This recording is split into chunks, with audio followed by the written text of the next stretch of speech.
mesmo na tempestade, mesmo que se agite o mar, isso, e vai sentando, te louvo, vamos sentando, te louvo em verdade, mesmo longe dos meus, mesmo na solidão, te louvo em verdade. Por quê? Pois somente tenho a ti, pois somente tenho a ti. Tu és a minha herança. Te louvo em verdade. Pois somente tenho a ti. Tu és a minha herança. Te louvo em verdade. Glorificando, exaltai o Senhor quanto puderdes, pois Ele estará sempre mais acima, e admirável é a sua grandeza. Para exaltá-lo, redobrai as forças, e não vos canseis, pois não chegareis ao fim. Para exaltá-lo, redobrai as forças, e não vos canseis, pois não chegareis ao fim. Luiz, faz favor, repete aquilo que você disse no finalzinho da oração a respeito da canção nova. Que eu falei do senhor? Que a senhora me perguntou lá embaixo? Isso. Foi, né? Então eu estava vindo tomar café, tinha uma senhora que estava ontem à noite no show, e na hora do show eu fui falar sobre o tema do acampamento. Não tem mais, tenha coragem, né? E eu disse: olhe, hoje é o dia da salvação, hoje é o teu tempo favorável. Então vamos nos preparar, porque Deus está nos preparando para dias, talvez, para dias que sejam piores. E eu coloquei o talvez. Aí ela passou por mim e disse assim: Luiz, você não acredita no que o padre está falando, não?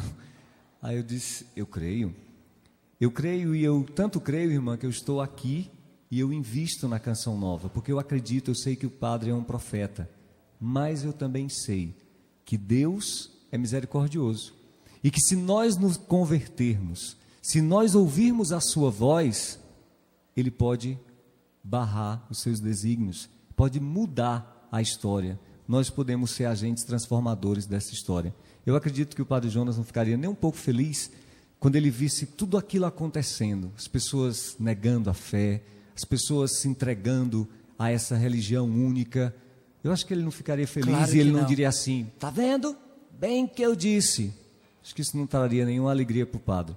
Eu acho que trará uma alegria muito maior se ele ver as pessoas sendo alertadas e se convertendo e dizendo não a tudo isso, e ele vendo: fizemos como canção nova o nosso papel, fomos profetas no dia de hoje, e por causa do nosso trabalho, da nossa fidelidade, isso não aconteceu. Acho que essa alegria seria maior, né? Sim, obrigado, é isso mesmo. Eu fiz questão que ele repetisse, não para se referir a mim, mas para dizer que justamente o Senhor, no meio de toda essa situação, que Ele indica que é real, que o Senhor diz que vai acontecer, mas veja bem, no meio disso tudo, o Senhor já está reunindo, o Senhor já está criando, o Senhor já está fazendo um povo de louvor. Para quê? E veja bem, primeiro, para que louvemos agora. Segundo, para que nós louvemos nos tempos difíceis que virão. E para que nós não deixemos de louvar, que nós não deixemos de adorar, que nós não deixemos de glorificar, quando chegarem os tempos difíceis mesmo, quando chegar aquilo que a Bíblia chama de a grande tribulação. Mas veja bem, nós não seremos um povo de louvor, nós não seremos um povo de adoração quando chegar esses tempos difíceis, se nós não formos treinados agora.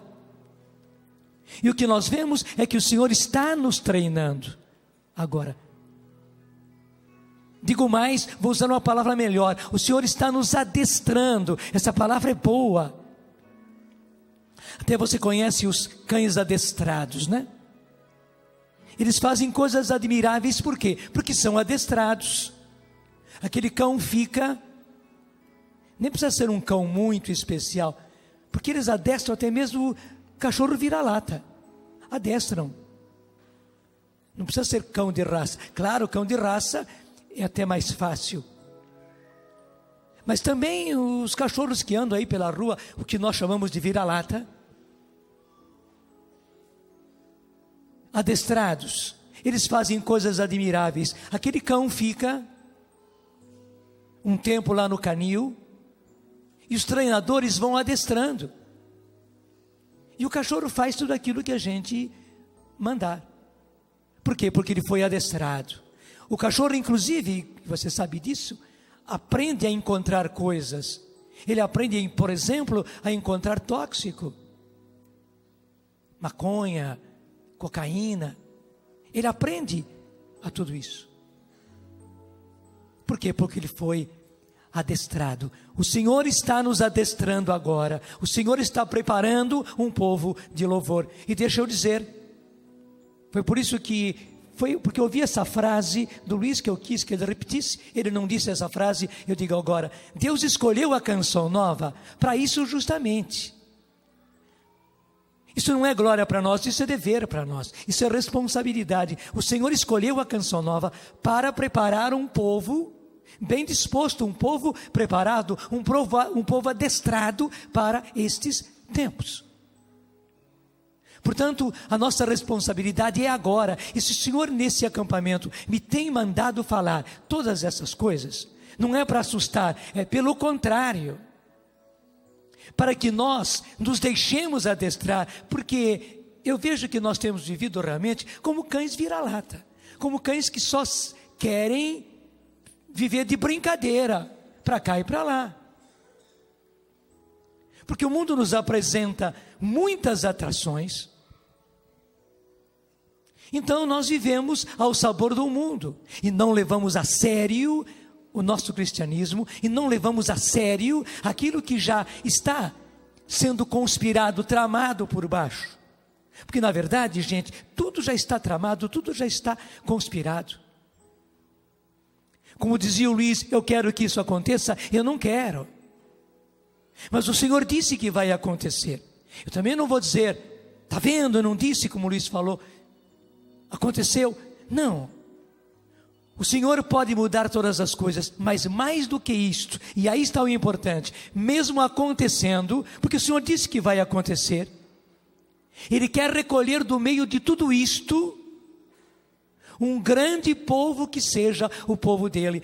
Saiba, quando realmente nas horas difíceis, os verdadeiros discípulos de Jesus se conhecerem e se unirem, especialmente depois que o Senhor vier, nós veremos que não eram poucos não, que graças a Deus eram muitos, os que se deixaram treinar, os que se deixaram adestrar, eram muitos os fiéis ao Senhor. É que hoje nós estamos misturados nesse mundo, e nós não nos conhecemos, mas seremos muitos graças a Deus. É esta seriedade que o Senhor quer para nós. O Senhor quer formar um povo de louvor, um povo que adore e que aprenda desde agora a louvar. Por exemplo, vai comigo em duas cartas importantes para nós. Vamos pegar primeiro a carta aos Tessalonicenses. Primeira carta aos Tessalonicenses. Você sabe que há duas cartas aos Tessalonicenses, primeira e segunda.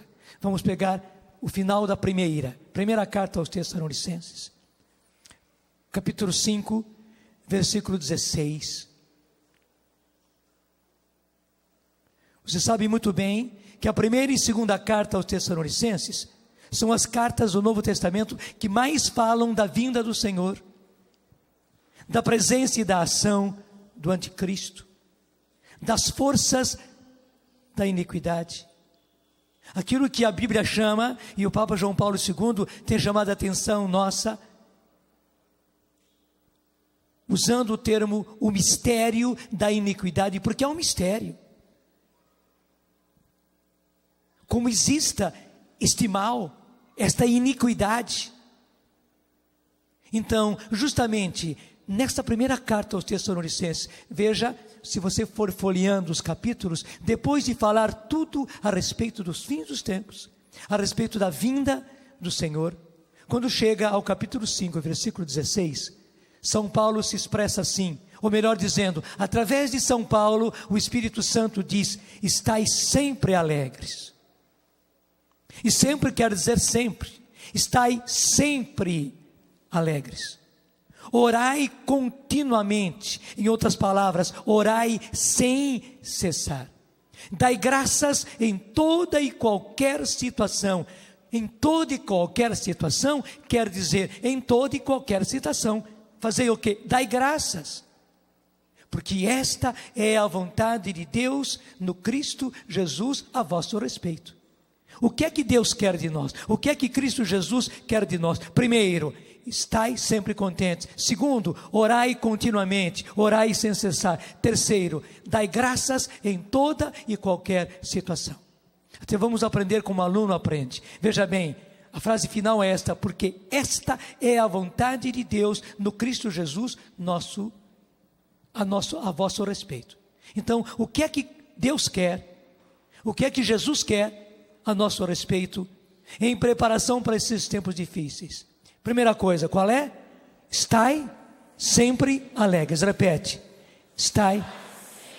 Segunda coisa, orai sem cessar. Orai continuamente. Orai sem cessar. Sem cessar quer dizer sem cessar. Como Moisés no alto do monte, estava lá com Arão e Ur, e Josué estava guerreando na planície. Lá estava Moisés de braços levantados e orando, mas claro, ele cansava. Horas e horas rezando e de braços levantados. Quando Moisés abaixava o braço e deixava de orar, os exércitos inimigos começavam a ganhar. E Josué começava a perder, e o povo de Deus começava a perder. Daí quando de novo Moisés levantava os braços e voltava a orar, de novo, graças a Deus, os exércitos de Deus começavam a ganhar, e o inimigo começava a perder. Até que Moisés foi vendo isso. Daí Arão e Ur ajudaram, colocaram uma pedra para que Moisés se assentasse, e os dois ficaram sustentando os braços de Moisés. E daí Moisés ficou de braços abertos o tempo todo e orando, e quando Moisés cansava de ficar falando, orando, Arão, Ur ajudavam, entravam orando, e os braços deles estavam orando sempre. Então, na hora que Moisés começou a orar, sem cessar, sem cessar, sem cessar, continuamente, o exército de Israel venceu definitivamente. Gente, a nossa vitória acontecerá assim. Então o Senhor está treinando a nós a orarmos sem cessar. E da mesma forma, assim como precisamos orar sem cessar, e o Senhor está preparando, adestrando um povo que aprenda a orar sem cessar. A gente está trabalhando, está orando. Quer dizer, o coração, a mente, que até de noite a gente esteja orando. Você já acordou com você mesmo, porque você estava orando em voz alta? E até mesmo às vezes orando em línguas? Já aconteceu isso com você? Aconteceu já com você que pessoas que dormiram no mesmo quarto já acordaram e depois disseram para você que você estava rezando de noite, rezando na sua própria língua, mas que você estava até mesmo orando em línguas de noite? Já aconteceu isso? Aconteceu. E já vimos muita gente assim.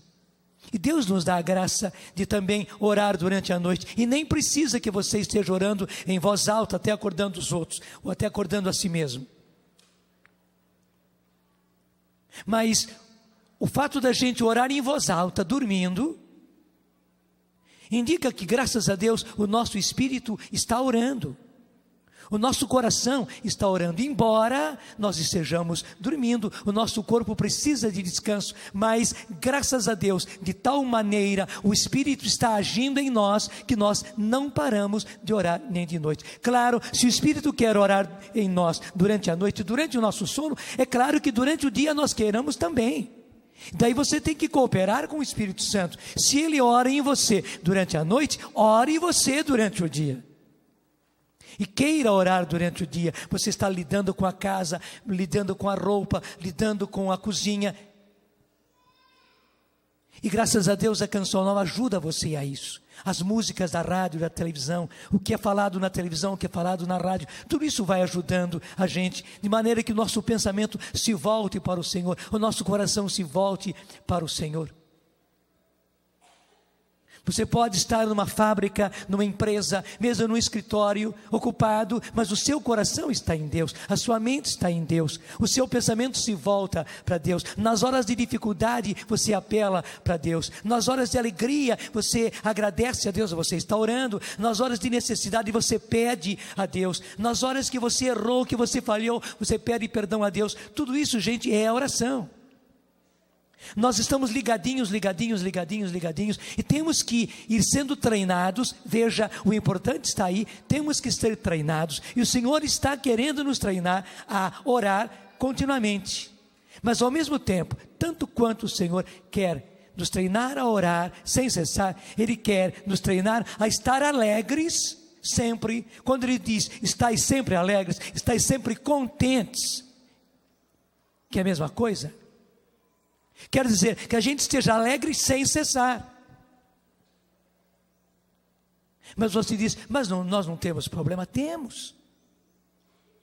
E aí está. Deus está querendo nos treinar a estarmos alegres apesar dos problemas.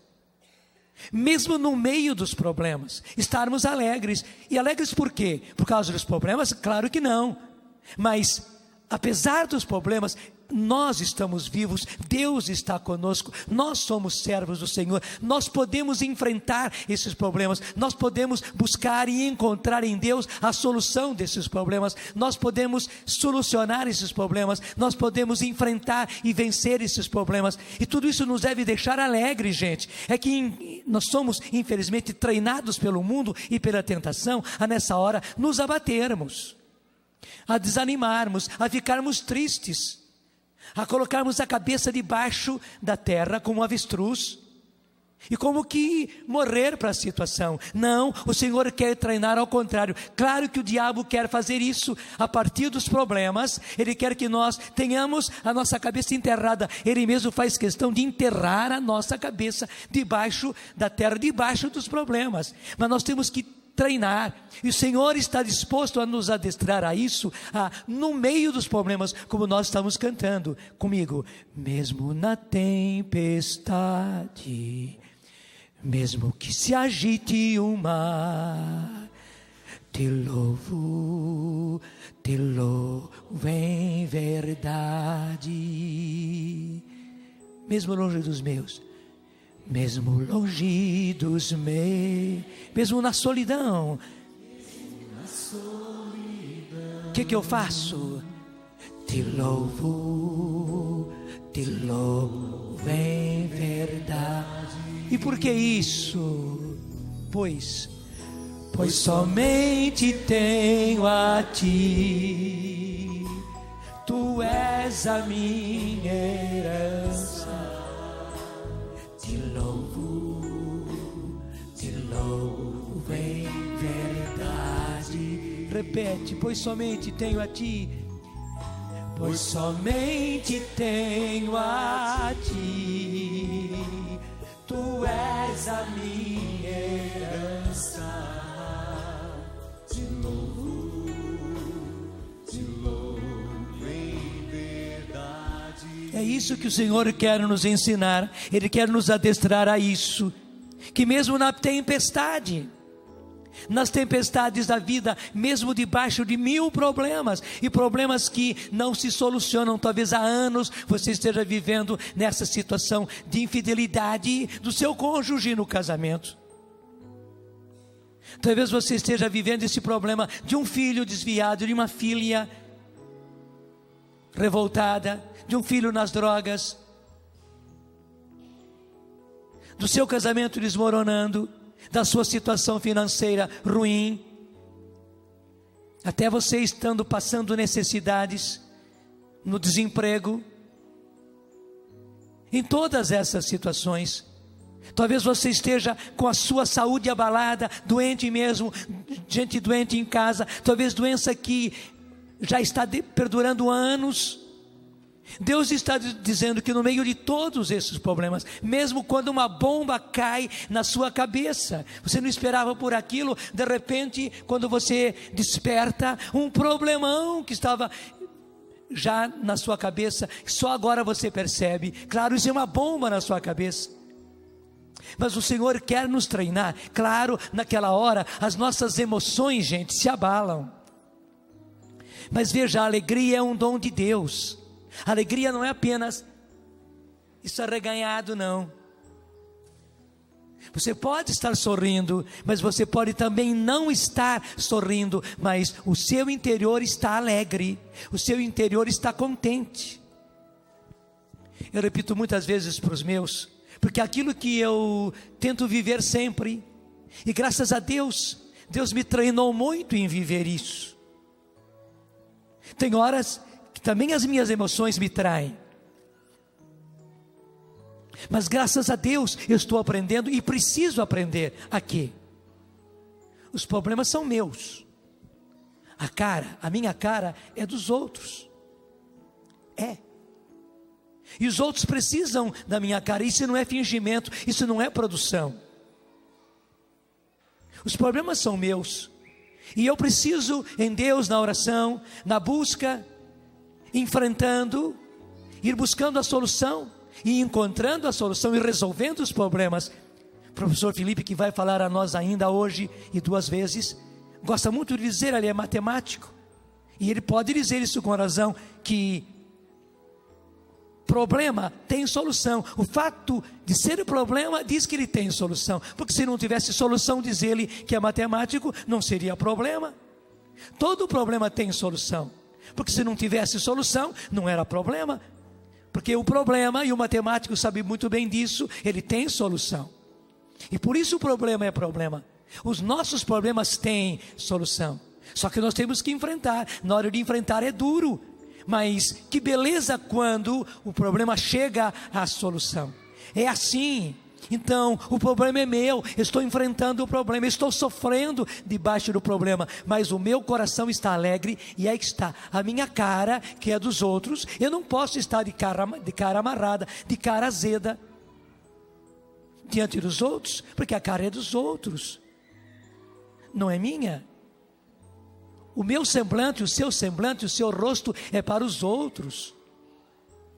E veja, isso não é fingimento, porque as pessoas dizem, não, eu sou autêntico, então eu mostro cara fechada, eu mostro cara rabugenta, eu mostro cara azeda. Não, isso não é autenticidade, isso é má educação. Pelo contrário, os problemas são seus, e assim como Jesus diz, pobres vós sempre os tereis, e teremos mesmo, pobres vós sempre os tereis. Jesus podia dizer, problemas vós sempre tereis. Não é que nós queiramos que haja pobres, não, Jesus disse que teremos, porque teremos, infelizmente, pela própria situação do mundo, pela própria situação do egoísmo da humanidade. O próprio Jesus teve que dizer que pobres sempre os tereis. Da mesma forma, nós não quereríamos, nem o Senhor quereria que fosse assim, mas Ele diz porque é real.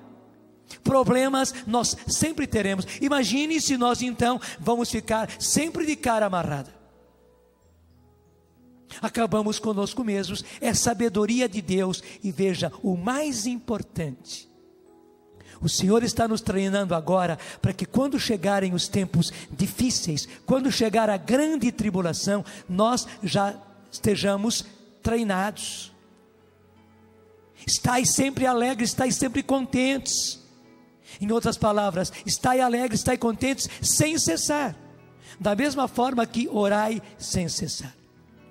E qual é o segredo das duas coisas? Aí que está. A terceira coisa é o segredo. A primeira é: estai sempre contentes, ou estai sempre alegres. A segunda qual é? Orai sem cessar. E qual é a terceira? Dai graças em toda e qualquer situação. Aconteça o que acontecer, dai graças. Em outras palavras, louvai.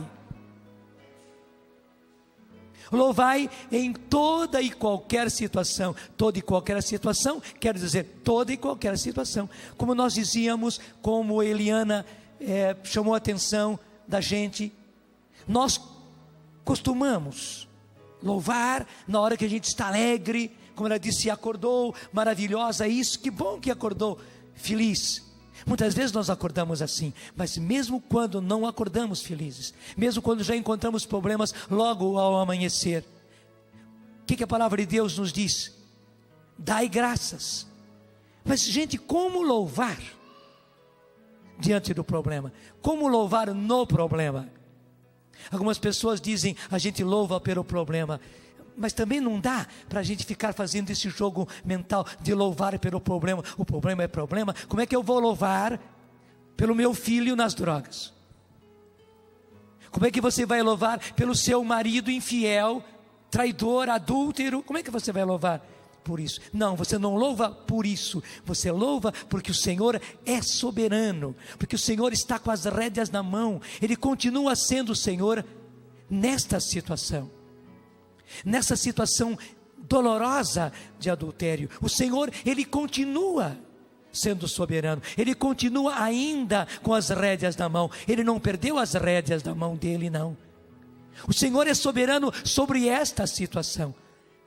Você está sofrendo com seu filho nas drogas, você está sofrendo com a situação do seu casamento, mas o Senhor, Ele é soberano sobre esta situação.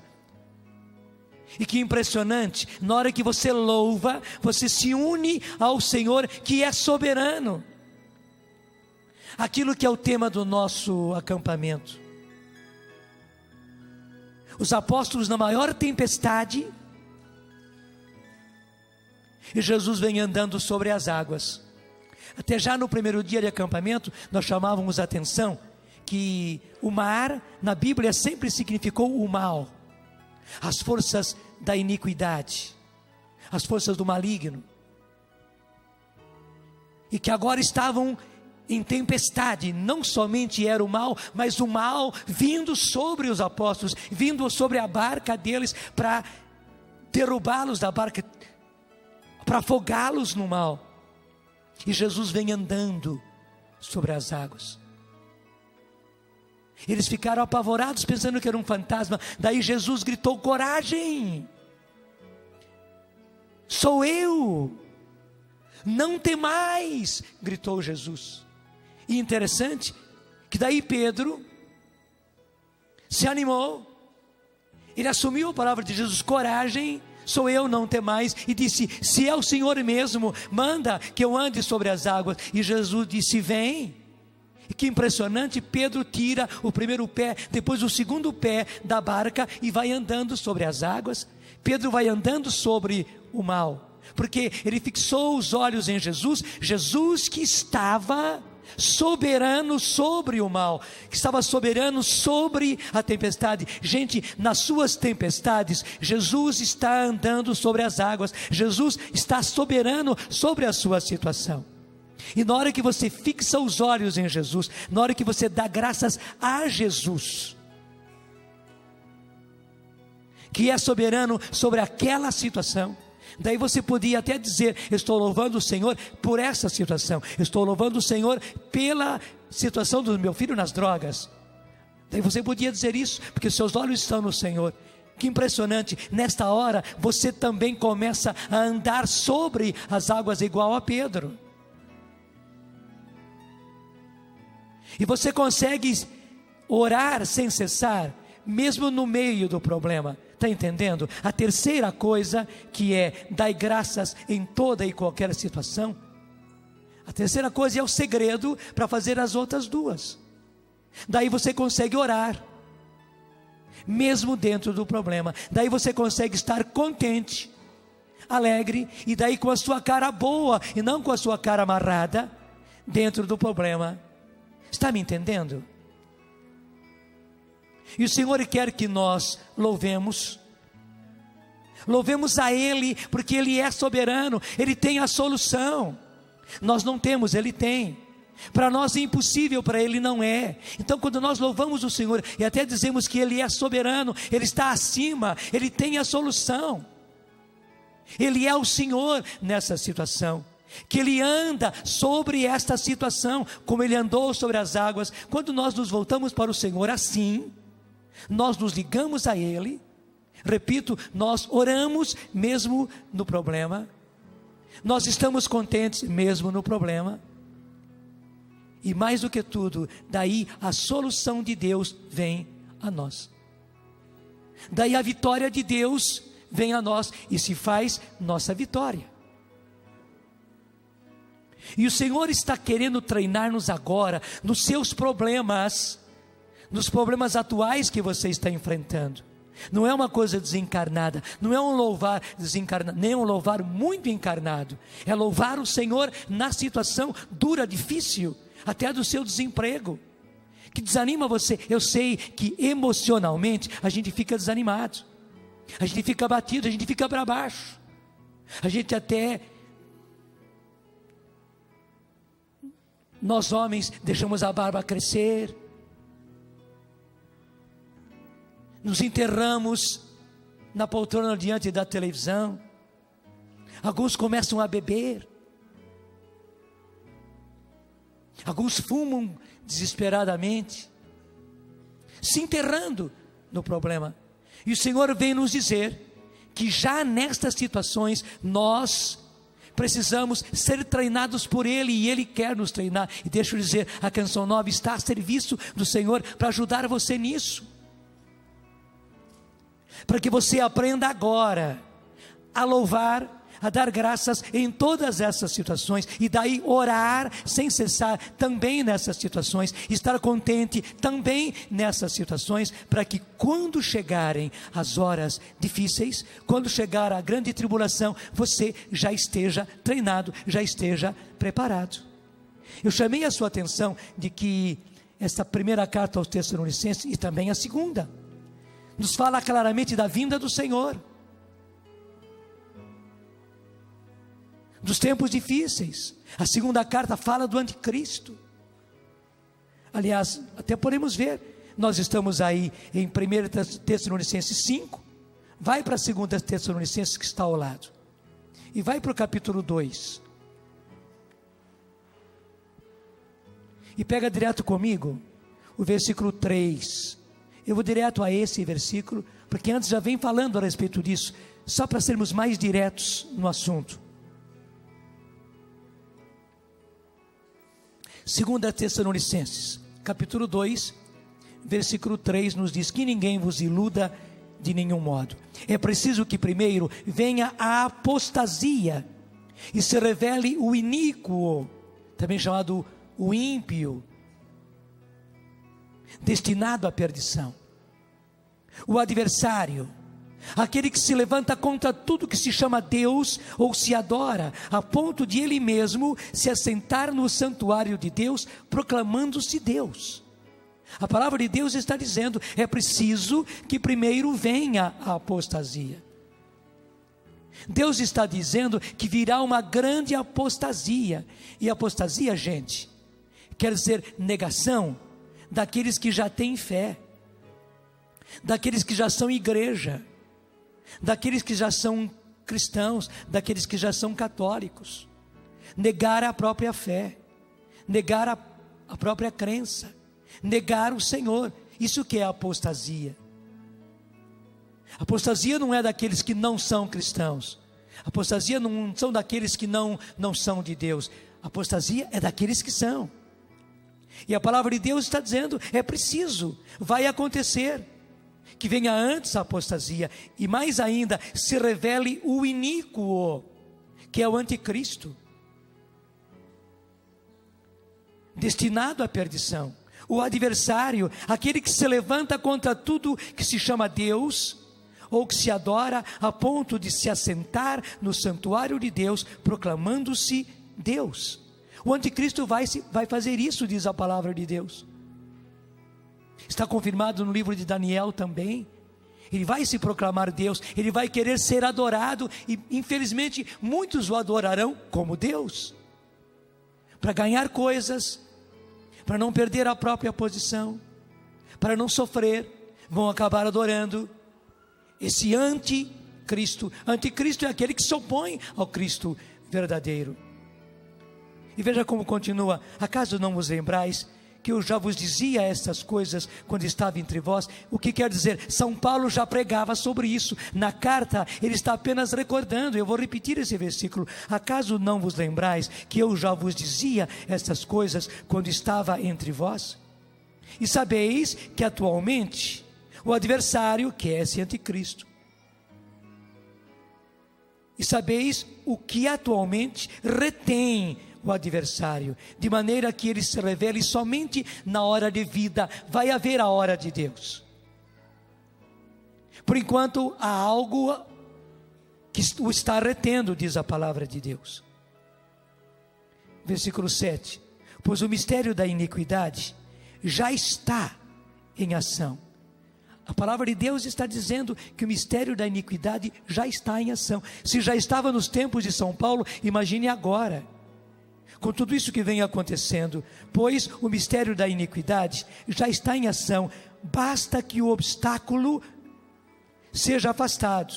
Então se revelará o iníquo, se revelará o ímpio, se revelará o anticristo, que o Senhor Jesus destruirá com o sopro de sua boca e aniquilará com a manifestação da sua vinda. Não precisamos ter medo.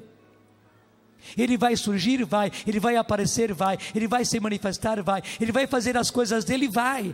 Ele vai chegar ao ponto de sentar-se no trono como governo universal e vai querer ser adorado, e vai ser adorado por muitos como Deus. Tudo isso vai acontecer, e os terrores dele vão acontecer, mas o próprio Jesus disse: assim que ele se revelar, assim que ele se manifestar, assim que ele chegar a esse auge, Deus vai aguentar até que ele chegue a esse auge. E por que Deus vai aguentar? Para que nós nos salvemos, e os nossos se salvem, porque o Senhor, se o Senhor tivesse agido antes, e vindo antes, certamente muitos de nós, e muitos dos nossos, gente, pereceriam. É por misericórdia que o Senhor aguenta isto, está aguentando isso. Ele já poderia destruir o anticristo que está em ação, mas é que nesse mesmo tempo, Ele precisa que nós venhamos para o Senhor, que os nossos venham depressa para o Senhor. Preste atenção nisso, não é à toa que o Senhor está esperando, que o Senhor está detendo, que o Senhor está segurando, que o Senhor não está agindo. Alguns pensam, e os nossos adversários, e aqueles que estão contra nós, e os que estão tramando isso, dizem: bom, Deus está sabendo disso, Ele não intervém. É que Ele não intervém mesmo, Ele não tem força. E às vezes nós podemos pensar que Deus é fraco, que Deus não tem poder sobre o mal. Podemos cair nessa tentação. Não, não é assim. O Senhor sabe de tudo, Ele está soberano sobre todas essas coisas. Mas é que existem muitos filhos e filhas espalhados por aí. E no Brasil nós temos gente, pelo menos 100 milhões de católicos batizados, não evangelizados, longe, longe, longe, longe, longe de Deus, no esoterismo, no espiritismo, na umbanda, na macumba. Mas mesmo fora disso, numa vida prostituída, numa vida de drogas, numa vida de corrupção, afastados de Deus, longe de Deus, até contra Deus, ressentidos, magoados, revoltados com a igreja, revoltados com o colégio de padre, com movimentos, revoltados com Deus. E eles todos precisam vir, eles não podem se perder. Tem muita gente levando a vida com a barriga, totalmente desatentos a tudo isso que está acontecendo, e eles precisam. É por isso que Deus aguenta. E Deus só vai intervir quando, infelizmente, o adversário, o anticristo, esse que está comandando o mistério da iniquidade, chegará ao auge. Então, quando ele chegar ao auge, o Senhor vai ter que intervir. E se Ele espera até esse ponto, é para que nós nos convertamos. Portanto, gente, não é para a gente ficar abusando da misericórdia de Deus. Não é para nós ficarmos de braços cruzados. né, para ver como é que vai ser. Não, agora é o momento, primeiro, de nós nos deixarmos adestrar, e segundo, de sermos apóstolos. Orar sem cessar para que os nossos se convertam, dar testemunho diante deles, dando graças, louvando, mesmo na tempestade, mesmo nos problemas, para que eles acordem e se convertam. Termos a nossa cara contente, mesmo nos problemas, para que eles saibam que nós temos um Deus, e que é Deus que nos dá essa paz, essa serenidade. Talvez nos chamem de bobo no começo, mas depois eles vão estranhar, como é que essa pessoa, com tanto problema, até eu dando problema para ele, para ela, está contente ainda, e vai se mancar e vai perceber, que nós estamos contentes é por Deus. Isso será motivo de conversão para eles. Você está me entendendo?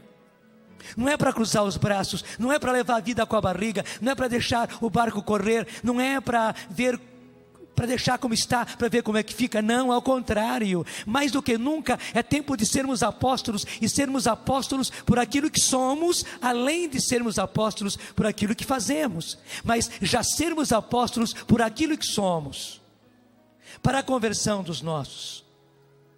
Porque vai chegar uma hora em que o Senhor vai ter que intervir. Quando o anticristo chegar ao auge, quando ele for tão ousado, a ponto de subir ao trono, para governar o mundo e se fazer adorar como Deus, daí o Senhor vai ter que intervir. E se ele está aguentando tudo isso, e vai esperar até esse tempo, gente, é para a nossa conversão e para a conversão dos nossos. Portanto, não podemos mais brincar. E o que Deus quer que nós entendamos é isso: nós não podemos mais brincar. Mas tenha certeza, o Senhor é tanto soberano, que quando o inimigo chegar a esse auge, Ele vai agir. E o destruirá, como diz a palavra, com o sopro da sua boca. Vai ser apenas o Senhor abrir a boca, e o inimigo, o anticristo, será destruído. Já a sua vinda o aniquilará, o destruirá. Não tenhamos receio. Por isso, coragem. Sou eu, diz o Senhor, não temais. Portanto, convertam-se enquanto é tempo, e levem conversão aos seus, enquanto é tempo. Você está me entendendo? Veja, estou lendo a palavra de Deus, mas eu poderia pegar também para você o catecismo da Igreja Católica. Lá no número 675, que está nos falando a respeito do creio. E nós rezamos no creio sempre, não é? Que nós cremos em Jesus Cristo, que há de vir para julgar os vivos e os mortos, não é isso? Então diz a palavra de Deus, no número 675 do catecismo, até o título é esse: a aprovação derradeira da igreja. Quer dizer, a última aprovação, a grande provação da igreja, a grande tribulação da igreja.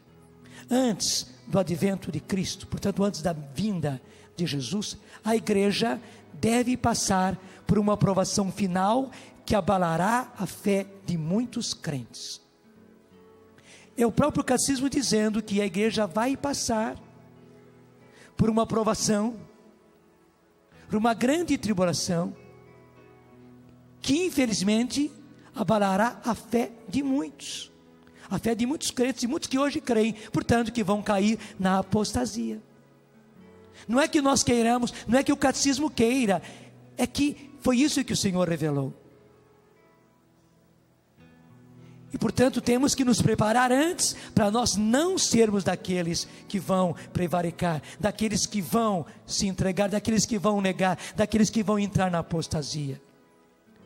A perseguição que acompanha a peregrinação da igreja na terra desvendará o mistério da iniquidade sob a forma de uma impostura religiosa que há de trazer aos homens uma solução aparente dos problemas à custa da apostasia da verdade.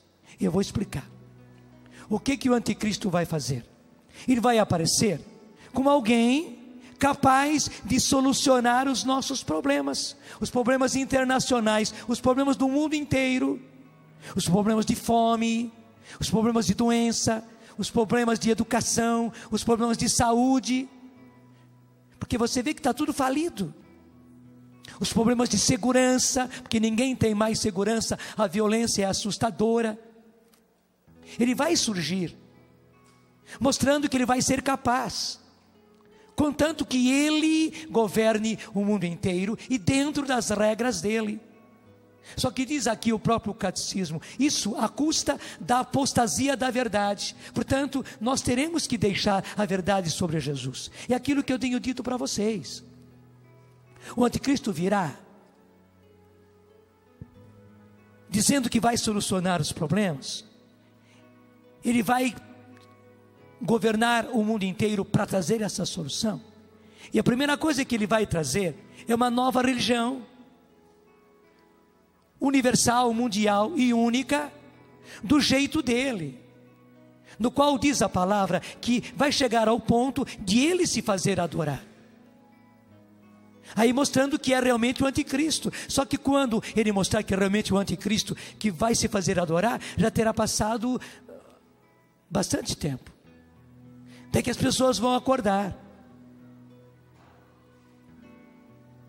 E ele vai se mostrar como alguém bonzinho, alguém capacitado, e alguém que vai começar a resolver os problemas, o problema de alimento para todos, o alimento de escola para todos, até faculdade sem distinção, para todos, o problema de saúde para todos, portanto de médicos, de tratamentos, de hospitais para todos, o problema de segurança para todos. Mas veja, contanto que a pessoa entre no sistema, contanto que a pessoa venha aderir a este soberano que vai governar o mundo inteiro, e ele aceite a nova religião universal e única, que ela aceite, como diz o Apocalipse, a marca dele, a marca do anticristo, na mão ou na cabeça. Você sabe que isso está cada vez mais já acontecendo com esses chips que já estão colocando nas pessoas hoje, para mostrar segurança, para que as pessoas que têm problema de saúde possam ser socorridas, mil coisas, mas estão preparando, o sistema já está aí, preparando as pessoas para tudo isso. Para você ter, nesse tal governo mundial, direito a alimento para todos e portanto para você, escola para todos, portanto para você e para os seus filhos, para ter direito à saúde para todos, portanto hospital, médico, tratamento, remédio, para ter segurança, etc, etc, você vai ter que aderir ao sistema, mas negando a sua fé, como diz aqui, à custa da apostasia. É o catecismo dizendo, a apostasia da verdade. A impostura religiosa suprema é a do anticristo, isto é, de um pseudo-messianismo em que o homem se glorifica a si mesmo em lugar de Deus e do seu Messias que veio na sua carne. Em outras palavras, aquilo que eu já disse, o anticristo vai querer ser adorado e vai ser infelizmente adorado, cultuado como Deus. E tudo isso para quê, gente? Para retirar nosso Senhor Jesus Cristo. Na verdade, ele é contra Cristo. Claro, ele é comandado pelo próprio Satanás e pelo próprio Lúcifer, que é o contra Cristo. Tudo isso vai acontecer. E continua ainda dizendo o catecismo, já é o número 677, a igreja só entrará na glória do seu rei, ela vai entrar na glória. Como eu dizia ontem na pregação, na hora que a igreja passar por isso, na hora que ela aparentemente passar pela morte, porque os inimigos vão pensar, o anticristo vai pensar que a igreja morreu, de tal maneira a igreja vai ser proibida, ele vai retirar a Eucaristia, ele vai proibir as pessoas de professar a fé, que ele vai pensar que a igreja morreu. Mas nessa hora a igreja vai ressuscitar gloriosa, como Jesus ressuscitou. Mas diz o catecismo, obrigado, é isso mesmo.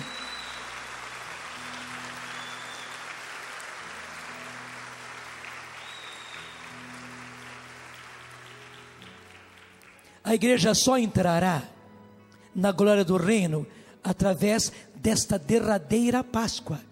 Vou repetir, explicando um pouco. A igreja só entrará na glória do reino, portanto será a igreja gloriosa, através dessa derradeira Páscoa, através dessa derradeira passagem, que é a passagem pela dor e pela cruz, em que ela, a igreja, seguirá seu Senhor na sua morte e ressurreição. Está aqui. A igreja seguirá o seu Senhor na sua morte e ressurreição. Assim como Jesus passou pela morte e ressuscitou, diz o catecismo, de acordo com a palavra de Deus, que também a igreja passará pela morte. Só que nesta hora, como Jesus, ela ressuscitará gloriosa, mas vai passar pela morte. Para dizer a verdade, nós, igreja, porque igreja somos nós, vamos ser traídos como Jesus, vamos ser presos como Jesus, vamos ser julgados como Jesus, vamos ser condenados como Jesus. Assim como Jesus foi pregado na cruz e morreu, passou pela morte, também a igreja vai passar pela cruz. Nós, igreja, vamos passar pela morte, mas que beleza, vamos passar também para a ressurreição.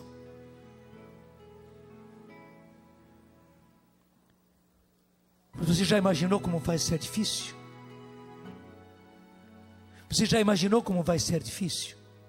E claro, nessa hora, você e os seus filhos, você e seus pais, você e seus irmãos, precisarão estar firmes na fé. E como fazer isso, gente? Nos deixando adestrar agora, aprendendo desde agora a orar sem cessar, aprendendo desde agora a estar sempre contente, aprendendo desde agora a dar graças em toda e qualquer situação. Está me entendendo? Viu a ligação entre esse versículo? Viu a ligação entre a oração da manhã e tudo aquilo que o Senhor está nos falando? Gente, é uma questão de treinamento. Deixa eu dizer de outra maneira, assim como o time do Brasil, não foi suficiente pegar craques, porque já eram craques, veja bem, eram craques, mas não foi suficiente pegar craques, eles precisaram treinar e treinaram muito. Não é verdade que o time do Brasil estava ruim para burro quando começou? Ninguém acreditava na vitória do Brasil, mas tiveram que treinar, tiveram que receber críticas de todo lado, para tomar jeito, para treinar, para acertar. Criticaram o técnico também teve que ir se amoldando, cair lá, treinando, e graças a Deus, e foi suado para eles, foi suado para nós, foi tensão para ele, foi tensão para nós. A gente sofria em cada jogo, mas foi, e chegamos à batalha. Gente, é a mesma coisa. É a mesma coisa, a hora de treinar é agora, não é no jogo final não. Se nós não estivermos treinados no jogo final, que está aqui declarado pela palavra de Deus, declarado pelo catecismo da Igreja Católica, na hora do jogo final, se nós não estivermos treinados, nós vamos apanhar para burro, nós vamos perder, nós vamos ser desclassificados, nós e os nossos.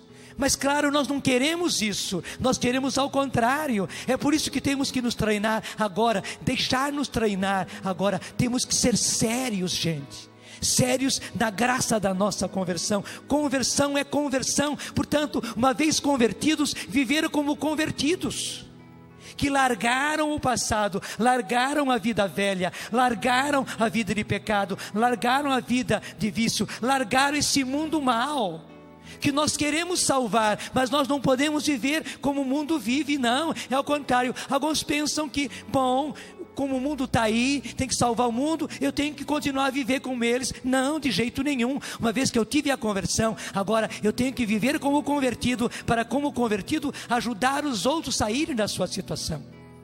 É como num lamaçal, no lodo, Não adianta você entrar no lodo para tirar os outros, você vai afundar junto. E quanto mais esforço você fizer para tirar os outros, mais você vai afundando no lodo, porque lodo é assim. Você tem que sair fora do lodo, você tem que se firmar num chão firme, até se possível numa pedra. Daí sim, você pode estender a mão, você pode até se esticar, mas com os pés firmes. Você não pode estar no lodo para tirar os outros do lodo, não. Você tem que estar na terra firme. Você tem que estar no território da conversão. Você tem que estar no território da santidade, da busca de santidade, para você tirar os outros. E muita gente não compreende isso. Muita gente leva na base do mais ou menos. Eu vivo como eles, bebo como eles, falo como eles, brinco como eles, tenho as diversões que eles têm, falam as atrocidades que eles fazem, vivo as depravações que eles vivem, na intenção de converter os outros. Não converte coisíssima nenhuma, nem você. Daqui a pouco você está mais afundado no lodo do que antes da sua conversão.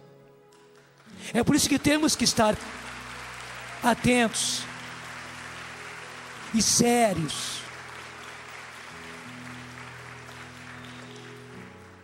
É por isso que temos que ser responsáveis. Gente, aprender a orar e orar cada vez melhor. Gente, aprender a conhecer a Bíblia, porque a hora é agora, e conhecer cada vez mais. Agora é a hora de você ler a palavra de Deus, de ler, de conhecer, de ter a palavra de Deus gravada no seu coração. Agora é a hora de você conhecer a doutrina, e a Canção Nova está esmiuçando isso para você, todos os dias. Claro, se você pode, pegue o catecismo da Igreja Católica, leia, conheça, e muita gente é capaz disso. Faça isto, não deixe de fazer. Mas graças a Deus, os nossos programas estão ajudando, e há tantos programas assim, além da Escola da Fé, tantos outros programas, tudo leva para isso. Conheça a doutrina da igreja, porque do contrário você vai ser tragado pelas falsidades do anticristo, pelas falsidades do sistema que está aí. Você tem que conhecer a verdade, você precisa ouvir a palavra de Deus. Graças a Deus, além das pregações que nós fazemos continuamente, temos todas as fitas, temos todos os vídeos, temos todos os livros. Graças a Deus, leia, conheça. Você precisa ser sério. E como diz a palavra de Deus, temos que ser um povo de louvor. Veja, debaixo de nós está toda essa trama, essa conspiração contra Deus, contra a igreja, contra o próprio Jesus. Mas sobre tudo isso, o Senhor está soberano, e nós precisamos estar soberano com Ele, sabendo o que se passa lá por baixo, o que está sendo tramado, conspirado lá embaixo, mas estarmos soberanos com o Senhor. E soberanos com o Senhor, então sermos sérios, sermos responsáveis, como diz a palavra, orando sem cessar, estando sempre contentes e dando graças em toda e qualquer situação. O Senhor está colhendo por sobre as águas, em tempestade. O Senhor está recolhendo um povo de louvor, um povo que aprenda a louvar. Louvar na tribulação, louvar na dor, louvar no problema. E louvar no problema, louvar na tribulação, louvar na dor. Como? Sabendo que o Senhor é soberano, sabendo que o Senhor tem a solução, sabendo que o Senhor tem a vitória. Então nós louvamos o Senhor. Nós não colocamos os nossos olhos no problema, embora os nossos pés estejam pisando os problemas, e talvez os problemas estejam como pedra, como espinhos, ferindo os nossos pés, mas os nossos olhos estão no Senhor, e por isso nós louvamos. Muitas vezes os nossos pés estão não só pisando, mas afundando nos problemas, mas só os pés. Os nossos olhos e o nosso coração está fixo no Senhor, e por isso nós louvamos o Senhor, como aconteceu Jesus andando sobre as águas e dizendo: sou eu, não temais, coragem. E Pedro então, que começa também ele, olhando para Jesus, andar sobre as águas. Também Pedro começa a andar sobre as águas. Deus chama você a ser daquele povo que vai andar sobre as águas. De que maneira? Dando graças em toda e qualquer situação. E assim, estando sempre contente, e assim, orando sem cessar. Senhor, derrama o teu Espírito Santo sobre nós. É muito importante, Senhor. Eu digo agora, eu quero ser desse povo de louvor. Eu quero ser desse povo, Senhor, que anda sobre as águas. Eu quero ser desse povo, Senhor, que está contigo sobre as águas. Tu és soberano, Senhor, sobre toda essa situação. A que acontece agora e a que vai acontecer. Eu quero estar aí, Senhor. Vai dizendo comigo, eu quero ser desse povo de louvor. Eu quero ser desse povo de adoração, Senhor. Eu quero ser desse povo que está sempre contente. Eu quero ser desse povo que ora sem cessar, porque eu quero, Senhor, dar graças em toda e qualquer situação. Aí está o segredo, Senhor. Dá-me a graça. E para isso, Senhor, derrama agora sobre cada um de nós. Derrama o teu Espírito Santo. Enche-nos, Senhor, com o teu Espírito Santo. Torna-nos, Senhor, repletos do Espírito Santo. Senhor, dá-nos porção dobrada do Espírito Santo, Senhor, porque só no teu Espírito, só pela graça do teu Espírito, só pelo carisma do teu Espírito, Senhor, só pelos dons do teu Espírito, Senhor, é que nós conseguiremos fazer isso. Mas sabemos, podemos viver assim, Senhor. Podemos estar andando sobre as águas corajosamente, Senhor, porque sabemos que estás conosco e nós estamos contigo. Dá-nos agora, Senhor, porção dobrada do teu Espírito Santo. Enche-nos, Senhor, com o teu Espírito Santo. Faz-nos fortes, faz-nos destemidos, faz-nos ousados e faz-nos principalmente, Senhor, responsáveis por nós e responsáveis pelos nossos. Faz-nos sérios, Senhor, na nossa opção. Sim, que vivamos com seriedade o nosso cristianismo, que vivamos, Senhor, com seriedade a nossa opção, que vivamos, Senhor, com seriedade a graça da nossa conversão, que uma vez convertidos, vivamos como convertidos. Sim, Senhor, dá-nos a graça de caminhar em busca da santidade. Muito obrigado, Senhor. Enche-nos com o teu Espírito Santo. Amém.